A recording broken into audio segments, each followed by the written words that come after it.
rapport entre presse et littérature et je m'intéresse également aux questions liées au support de production. Et actuellement, je prépare une thèse portant sur le recueil d'articles au XIXe siècle que j'étudie en tant que dispositif éditorial et médiatique. Je n'ai pas besoin de venir très fréquemment à la BNF grâce aux campagnes de numérisation qui permettent en fait l'accès aux principaux titres de presse en ligne via Gallica et Retro News. Donc je peux effectuer ces recherches depuis chez moi, même s'il me paraît important de venir pour consulter certains titres qui ne sont pas encore numérisés, mais aussi pour consulter physiquement ces titres pour prendre conscience de leur fragilité, mais aussi des contraintes qui sont liées au format. Gallica est une bibliothèque patrimoniale encyclopédique dans laquelle on va retrouver à la fois des quotidiens, bien sûr, des périodiques, mais aussi des romans, de l'iconographie, différentes collections qui ont été numérisées. De ce fait, Gallica n'est pas en capacité de valoriser au mieux chacune de ces grandes collections. Le projet Newseye, c'est un projet qui s'intéresse à l'analyse de la presse ancienne et qui vise à rendre la presse ancienne accessible au plus grand nombre. Le projet, il implique beaucoup de partenaires. En fait, il implique 8 partenaires formels et en fait 11 équipes distinctes. Donc c'est notamment 3 bibliothèques nationales, la Bibliothèque nationale de France, la Bibliothèque nationale d'Autriche et la Bibliothèque nationale de Finlande, ainsi que 4 équipes de recherche en informatique qui développent des outils et qui cherchent à développer de nouvelles formes, à permettre de nouvelles façons de travailler en fait, aux chercheurs en sciences humaines. Et on a aussi donc 4 équipes de recherche en sciences humaines qui utilisent nos outils et qui sont là pour valider le fait que ce qu'on fait est utile pour la société, pour la recherche en sciences humaines. La bibliothèque s'est retrouvée partenaire du fait d'un partenariat antérieur avec l'Université de La Rochelle, donc un partenariat à la fois technique et scientifique sur l'informatisation, la numérisation. Et puis également dans le cadre de son activité de réseau au sein de la Bibliothèque nationale européenne. Donc de ce fait, c'était assez naturel qu'un projet de ce type nous sollicite pour nos collections et pour aussi notre collaboration ancienne autour de ce patrimoine numérique.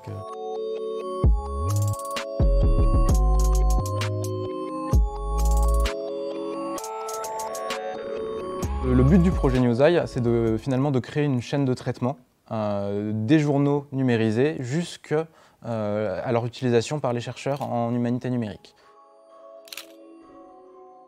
Les bibliothèques nationales nous ont fourni des scans de journaux numérisés, donc des images de pages, des photos. La bibliothèque conserve un immense fonds de périodiques anciens qui en partie a été numérisé, donc à la fois dans Gallica et puis également dans le portail Retro News, qui est un projet de BNF Partenariat. De ce fait, ce projet, de manière naturelle, a sollicité plusieurs grandes bibliothèques nationales européennes pour amener ces fonds déjà existants, ces fonds numérisés, vers le futur de ce type de bibliothèque numérique. So one of the more interesting things about Newseye for the National Library of France is that it's part of a very fruitful international cooperation between different libraries, different national libraries, and different universities. For myself personally, I work in the International Relations Delegation, and we have different people from different parts of the BNF, of the National Library of France, who are working on this project.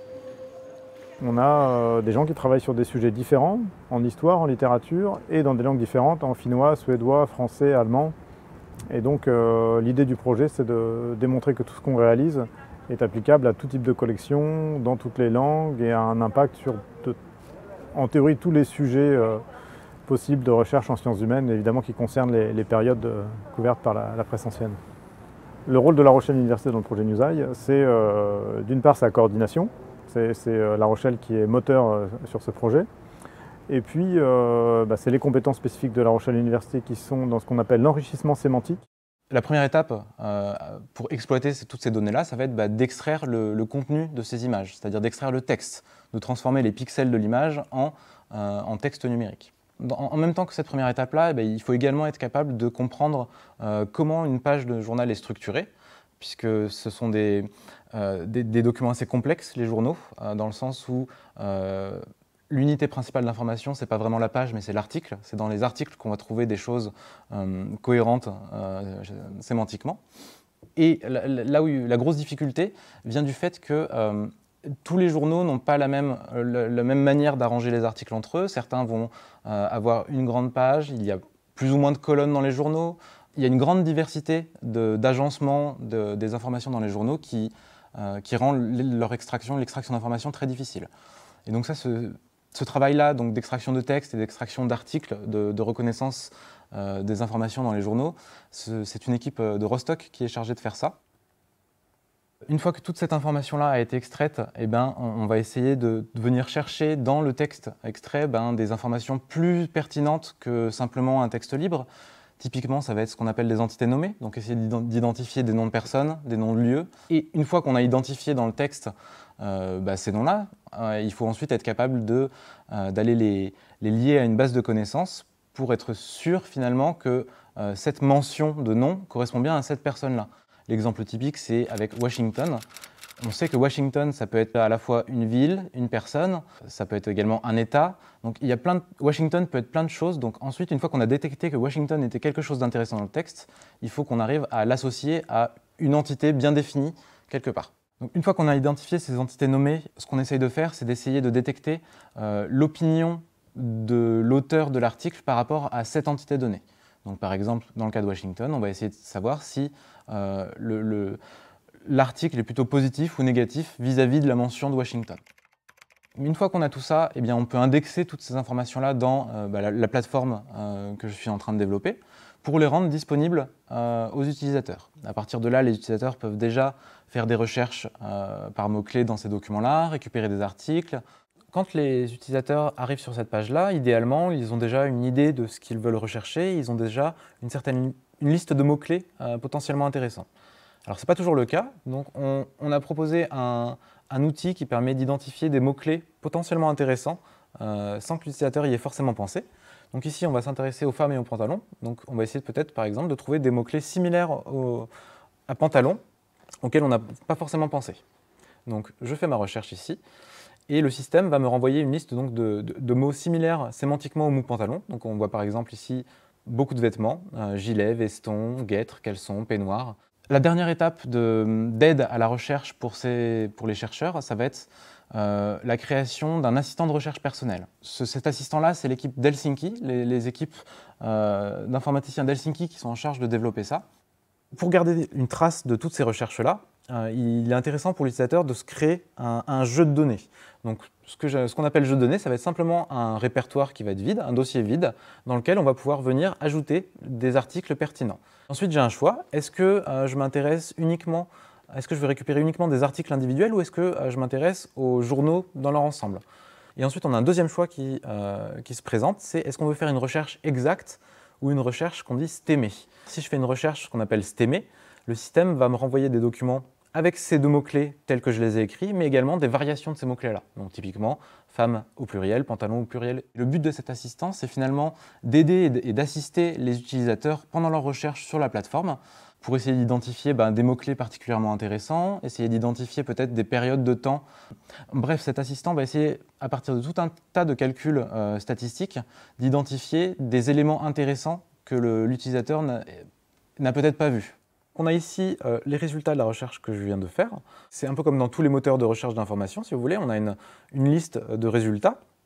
Pour chaque résultat, on peut voir l'image associée à l'article qui a été renvoyé par le système. Donc cette image-là provient directement du journal numérisé. Mais on peut également observer les mots-clés qu'on a utilisés dans notre recherche dans le contexte de des articles renvoyés. Ce qui est également intéressant, c'est cet histogramme-là des dates qui va venir en fait donner une information sur le contenu des collections et le contenu des résultats renvoyés. On a également toute une liste de filtres où on va venir pouvoir trier les articles. Je veux uniquement les articles qui sont sortis en janvier, uniquement les articles qui sont sortis un jeudi. Et une fois qu'on a identifié tous ces articles-là, on va pouvoir venir les ajouter à notre jeu de données qu'on a préalablement créé. Et à partir d'ici, les utilisateurs ont la possibilité d'exporter ce jeu de données-là. Une fois que tous ces outils sont créés, leur rôle à ces chercheurs-là, c'est de venir les tester, de nous faire des retours et On va échanger en fait petit à petit comme ça au long du projet jusqu'à obtenir un produit et à obtenir des méthodes, des algorithmes qui les satisfassent dans leur recherche.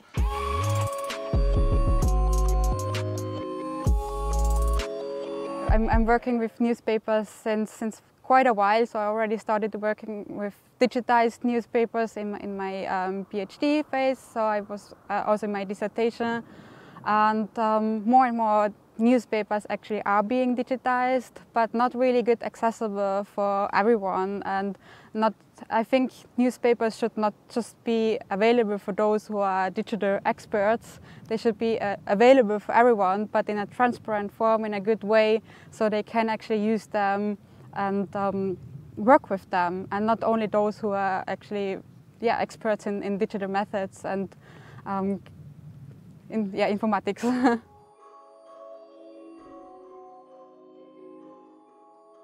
The National Library of France is responsible for the sustainability of the different tools that are created in terms of the project at the end. So we're looking at the different ways in which we can sustain and we can use the different results in different ways, not necessarily just at the National Library, but also in terms of educational material that we can use, for example, in secondary schools, and being able to use this at a more global level. Les outils développés par Newseye sont bien plus avancés et permettent en fait de visualiser, modéliser et analyser des larges corpus de presse. C'est en cela que Newseye va vraiment changer ma manière de faire de la recherche. On valide la pertinence de tout ce qu'on réalise dans ce projet par des cas d'études de recherche en sciences humaines, mais on vise aussi le grand public, on vise aussi les écoles, et donc on a un volet pédagogique qui vise à mettre à disponibilité des cours que les enseignants de collège-lycée peuvent mettre en œuvre, et puis on vise aussi le grand public, sans parler des historiens amateurs qui sont nombreux. On n'a pas besoin d'être à l'université pour s'intéresser à l'histoire ou à la littérature ou à la perception du genre au fil du temps.